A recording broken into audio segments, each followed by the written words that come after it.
Some wisdom is found on the surface, and some wisdom takes us deeper. Welcome to Get Deep, where we dive into the thoughts, truths, and affirmations that help us grow, reflect, and move forward. I'm Deborah D.E.E.P, Mouton, and every episode we'll explore the power of words, the strength of resilience, and the beauty of introspection. Come in, take a seat, and let's get deep. My first teaching assignment landed me in 2nd Ward, Houston, Texas. This is a neighborhood predominantly known for its Latin communities. The street signs are mostly in Spanish, and you can hear music playing throughout the streets. I landed there as the foreigner, my black skin standing out from day one. But my heart for the students and their knowledge and education was unmatched. I showed up the first day, ready to learn maybe more than teaching. I walk into every classroom believing that the act of teaching and learning is one that's reciprocitous. My students are not just there to be poured into, but they're there to share their lived experiences with me. I believe we have a space to learn from each other. So I started that way, entering in with my social studies curriculum and my way too high heels, thinking that I was professional. Those same heels ended up under the desk by the end of the day, I'll tell you that. But the one thing that became really, really clear was that they were excited to see someone show up for them naturally, authentically, ready to welcome in everything that they brought. Over the course of that first year, I did everything from go to my first quinceañera to going to barbecues and listening to mariachi music to my classroom transforming into a line dancing session by the end of the year. They taught me so much, and I took that with me as I continued on my teaching career. One of my next appointments landed me at a private school, this time a Catholic school, but still predominantly a Latin community. In this one, though, the students were a little bit older, high school, much more attitude, and they thought they knew everything. And you know what? I did too. I came in the room expecting them to do the exact same thing, but high schoolers, they're a little bit more cagey.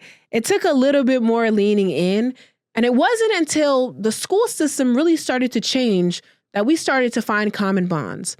Before we knew it, half of the year had gone, and the school introduced their active shooter drills. With increased visibility of school shootings, we had to start integrating it into our everyday practices. The schools would shut down. We would need to block the windows with butcher paper and hide in the corners. My students, many of them from immigrant families, had 2 worries. One being the visible threat of a shooter. The other being the threat that immigration would come in and separate them from their families, or that the police would announce that they had been or that the police would announce that they had taken their families while they were at school. The burdens that they carried made them quiet and unapproachable until they knew that you really cared about them. So I stood in front of the class, and we talked about our plan. The school advised that we break no windows, but I knew that we were on the 2nd floor, and if I parked my car right, we could land clean out the back window.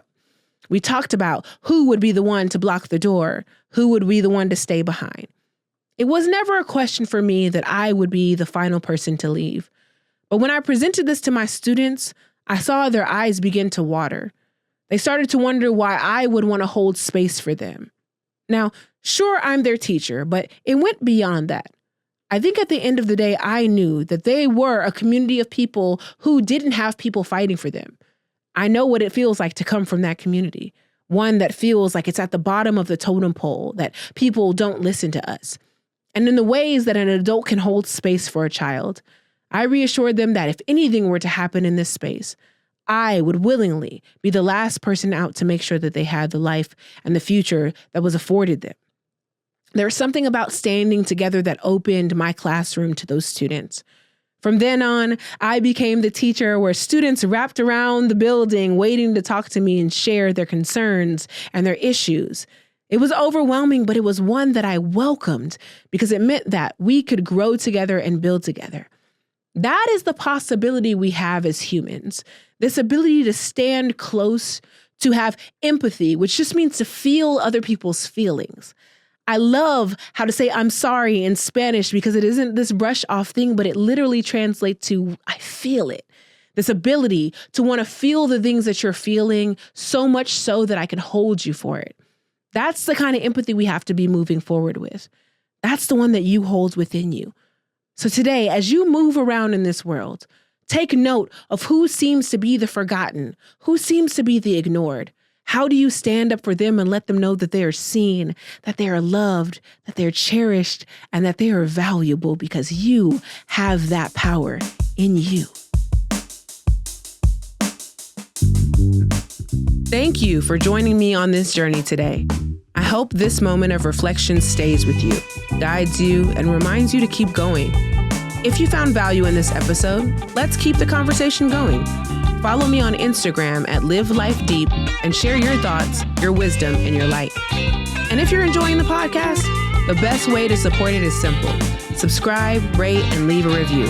Your support helps others find this space of growth and inspiration. This has been a Gemini's production. You can explore some of the other podcasts on the network by going to GeminisProductions.com or following on Instagram, TikTok, or YouTube at Gemini's Productions. Until next time, remember, you've been given today. What you do with it is up to you.